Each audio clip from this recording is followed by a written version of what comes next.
Why does a woman, existing in her natural sensual power, provoke so much discomfort, judgment, or even rage? Why does society struggle to honor feminine energy without needing to shame it or control it? Hi, I'm Anastasia Agape, and in this video, we will be discussing shadow psychology, collective trauma, and how men and women alike have internalized this repression. Feminine energy is not just about women, it is an archetypal, energetic force, receptive, fluid, intuitive, emotional, magnetic, and deeply connected to sensuality. It holds mystery, depth, chaos, and creative potential, qualities that threaten structures built solely on logic, order, and domination. Seemingly without much realization, modern cultures still favor masculine modes of being, doing, conquering, linearity, while mistrusting the feminine as irrational, weak, or dangerous. According to Jungian psychology, the shadow contains what society or the individual represses. For thousands of years, the feminine traits, especially sexual expression, have been buried in this shadow. Patriarchal systems suppressed the divine feminine and feared and shamed their sexuality due to its power over others, turning it into either something to control or consume. This repression didn't go away.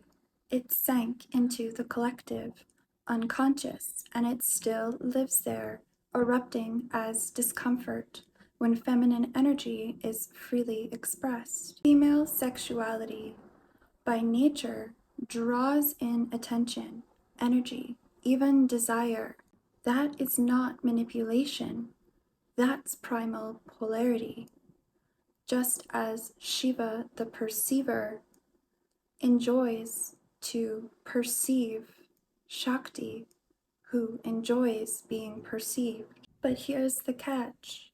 When a woman is unapologetically embodied in that energy, whether she's dancing, walking, or simply existing in her sensual expression, it pulls on the sexual energy of those around her.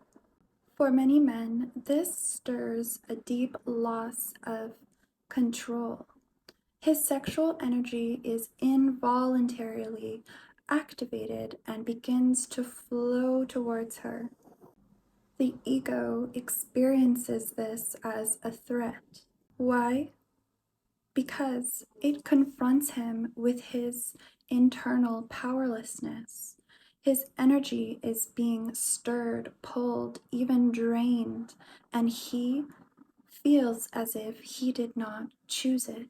This creates conflict, emotional responses, lust, anger, shame, confusion. He is attracted, yet resents the attraction. He may blame her for his own lack of internal mastery. Men haven't been taught or encouraged of the importance of their own energetic control. Instead, often pointing blame at external forces, reinforcing its power over him. This is the heart of why feminine energy triggers. It mirrors what is unresolved in others.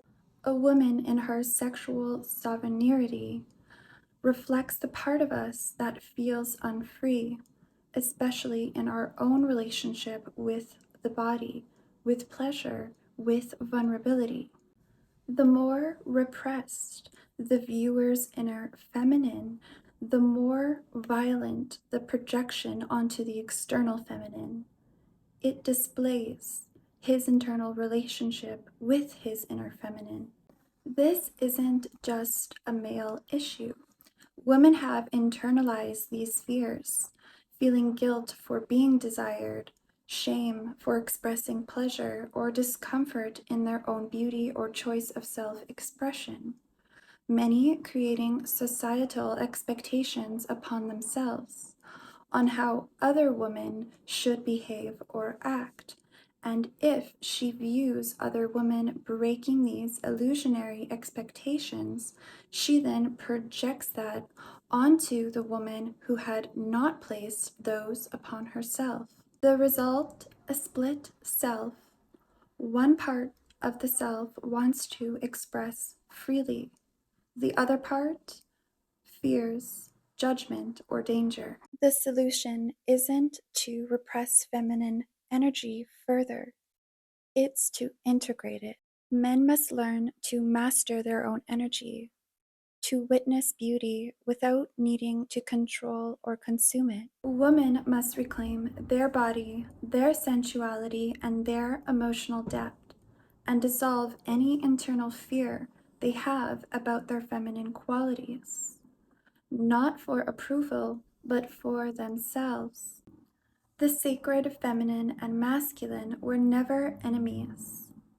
They are meant to be in harmony. When you see a woman in her full radiance, what rises within you?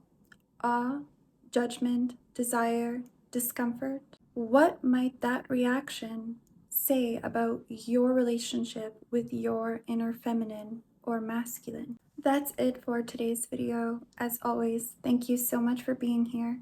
I'm wishing you a beautiful day, evening, or night, wherever you are on this floating rock.